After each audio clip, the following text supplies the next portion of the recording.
Hello everyone, welcome back to the channel.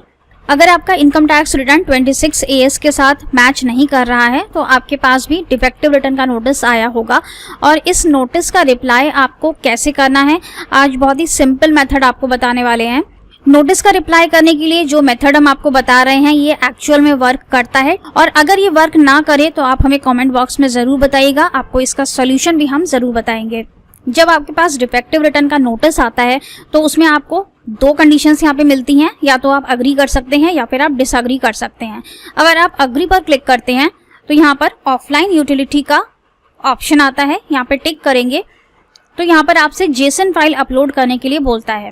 अब अगर हम जनरल पब्लिक की बात करें तो यहाँ पर जेसन फाइल क्रिएट करने में लोगों को बहुत दिक्कत आ रही है, उन्हें नहीं पता कि जेसन फाइल कैसे क्रिएट की जाएगी। अगर क्रिएट कर भी ली तब भी मन में ये डर रहता है कि क्या हम ये सही से अपलोड कर रहे हैं, क्या इसी तरह से इसे अपलोड किया जाएगा। तो फिर आप प्रोफेशनल एडवाइस की तरफ जाते हैं जहां पर कि आपको काफ़ी सारे चार्जेस पे करने पड़ते हैं। अब इसका ऑल्टरनेट क्या है, अगर आपको जेसन फाइल बनाना नहीं आता है, इसे अपलोड करना आपको नहीं आता है तो आपको सिंपल सा काम क्या करना है, चलिए आपको बताते हैं। तो सबसे पहले तो आपको अपने अकाउंट में लॉगिन कर लेना है। ऑफलाइन यूटिलिटी से अगर आप जेसन फाइल नहीं बना पा रहे हैं तो आप ऑनलाइन भी फाइलिंग कर सकते हैं। कैसे की जाएगी चलिए देखते हैं। ई फाइल में जाएंगे, यहाँ पर file income tax return assessment year 22-23 online mode, continue. मैंने यहाँ पर रिज्यूम किया है लेकिन आप फ्रेश फाइलिंग से ही स्टार्ट करिएगा। इसके बाद हमें जाना है पर्सनल इन्फॉर्मेशन में।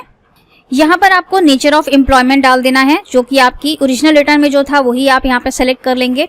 इसके बाद आपको जो बहुत इंपॉर्टेंट काम करना है वो है फाइलिंग सेक्शन। यहाँ पर आपको फाइलिंग सेक्शन को चूज करना होगा, कौन से सेक्शन के अंदर आप ये ITR फाइल कर रहे हैं। तो हम यहाँ पर रिवाइज रिटर्न का सेक्शन चूज नहीं करेंगे क्योंकि हम यहाँ पर रिवाइज कर रहे हैं, लेकिन ये रिवाइज हम नोटिस के रिस्पॉन्स में कर रहे हैं। तो हम यहाँ पर सेक्शन 139(9) को यहाँ पर सिलेक्ट करेंगे और जैसे ही हम यहाँ पर सेलेक्ट करते हैं वैसे ही जो ये सेक्शन 139(5) रिवाइज रिटर्न का सेक्शन है ये यहाँ से हट जाएगा।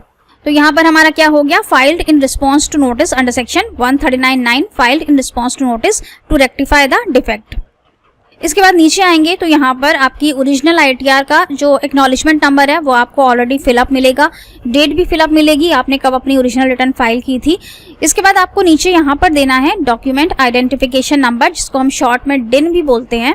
ये डिन नंबर आपको जो आपको डिफेक्टिव रिटर्न का नोटिस मिला है वहां पर आपको ये मिल जाएगा, बहुत बड़ा बड़ा ये लिखा रहता है वहां पर डॉक्यूमेंट आइडेंटिफिकेशन नंबर। और आपके नोटिस की जो डेट है वो डेट आपको यहाँ पर डालनी होगी। नोटिस कौन सी डेट में इश्यू हुआ है और कब तक के लिए ये नोटिस वैलिड है वो भी आपको अपने नोटिस से ही मिल जाएगा। अब अपने लॉगिन में ई प्रोसीडिंग्स में जाकर ये सारी इंफॉर्मेशंस वहां से कॉपी पेस्ट कर सकते हैं। इसके बाद का सारा रिटर्न आपको वैसे ही फाइल करना है जैसे कि आपने अपना ओरिजिनल ITR फाइल किया था। इनकम्स और डिडक्शंस आपको यहाँ पर डालनी पड़ेंगी। इसके साथ ही आपको यहाँ पर डिफेक्ट को भी रेक्टिफाई करना है। अगर आपने कोई इनकम यहाँ पर नहीं दिखाई थी जो कि आपके 26 AS में आ रही है और इसी वजह से पर्टिकुलरली हमें ये नोटिस रिसीव होता है क्योंकि हमने अपनी इनकम्स नहीं दिखाई हुई हैं जो कि 26 AS में ऑलरेडी रिफ्लेक्ट हो रही हैं।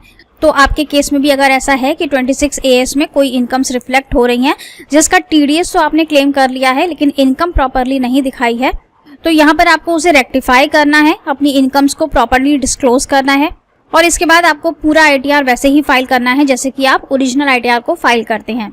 यहाँ पर हमने ITR 1 का केस लिया है। सबसे पहले आप अपनी ग्रॉस टोटल इनकम को कंफर्म करेंगे, यहाँ पे सारी इनकम्स डिस्क्लोज करेंगे।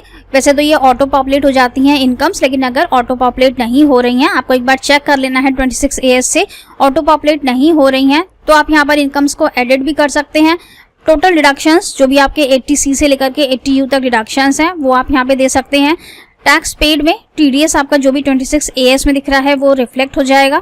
इसके अलावा अगर आपने कोई एडवांस टैक्स या सेल्फ असेसमेंट टैक्स पे किया है तो उसका चालान आपको यहाँ पर ऐड करना है और टोटल टैक्स लायबिलिटी ये आपकी ऑटो कैलकुलेट हो जाती है। 26 AS के साथ साथ आपको AIS और अपने फॉर्म 16 को भी देखना है, उनके अकॉर्डिंग भी आपकी इनकम यहाँ पर मैच करनी चाहिए। इस तरह से आप ऑनलाइन फाइलिंग कर सकते हैं। अगर आप जेसन फाइल क्रिएट नहीं कर पा रहे हैं तो आप इस मेथड को यूज करके यहाँ पर ऑनलाइन फाइलिंग कर सकते हैं। ऑप्शन यहाँ पर दिया हुआ है, आपको फाइलिंग सेक्शन भी दिया हुआ है कि आप जो ये रिटर्न फाइल कर रहे हैं वो नोटिस के अगेंस्ट में फाइल कर रहे हैं इसलिए ये पूरी तरह से वैलिड मेथड है और यहाँ पर ऐसा कुछ भी नहीं है कि अगर आप इस तरह से ऑनलाइन फाइलिंग करेंगे तो आपके पास एक अगला नोटिस आ जाएगा। अगर आप ऑफलाइन यूटिलिटी से नहीं करना चाहते हैं, जेसन नहीं बनाना चाहते हैं, तो आप यहाँ पर इस तरह से भी फाइलिंग कर सकते हैं। यहाँ पर सेम ओरिजिनल ITR वाला प्रोसीजर है। सब कुछ यहाँ पर अपडेट करने के बाद आप प्रोसीड पर क्लिक करेंगे और अपनी ITR को ऑनलाइन फाइल कर देंगे। इसके बाद आपको ई-वेरिफिकेशन करना है। ई-वेरिफिकेशन के लिए ध्यान रखिएगा कि वो 30 डेज के अंदर आप कंप्लीट कर लीजिएगा।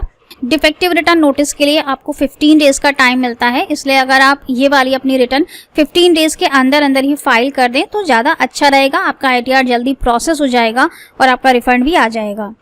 ITR को रिवाइज करने के लिए अभी हमारे पास 31 दिसंबर 2022 तक का समय है, तो तब तक आप अपने ITR को रिवाइज कर सकते हैं। एक बार ये डेट एंड हो गई, उसके बाद अगर आपको डिफेक्टिव रिटर्न का नोटिस मिलता है तब आपके पास रिवीजन का ऑप्शन खत्म हो जाएगा। तब उस समय आपको जेसन फाइल ही अपलोड करनी पड़ेगी।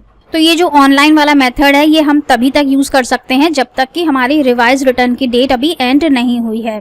आई होप कि आज के वीडियो से आपको काफी हेल्प मिल गई होगी। Thank you so much for watching this video. Channel को सब्सक्राइब करना मत भूलिएगा। हमारे वीडियोस आपको अच्छे लगते हों, आपको नॉलेजेबल लगते हों तो वीडियो को लाइक कर दीजिएगा, ज्यादा से ज्यादा लोगों के साथ इसे शेयर कर दीजिएगा। Thank you so much for watching this video. Stay safe and healthy. Bye bye.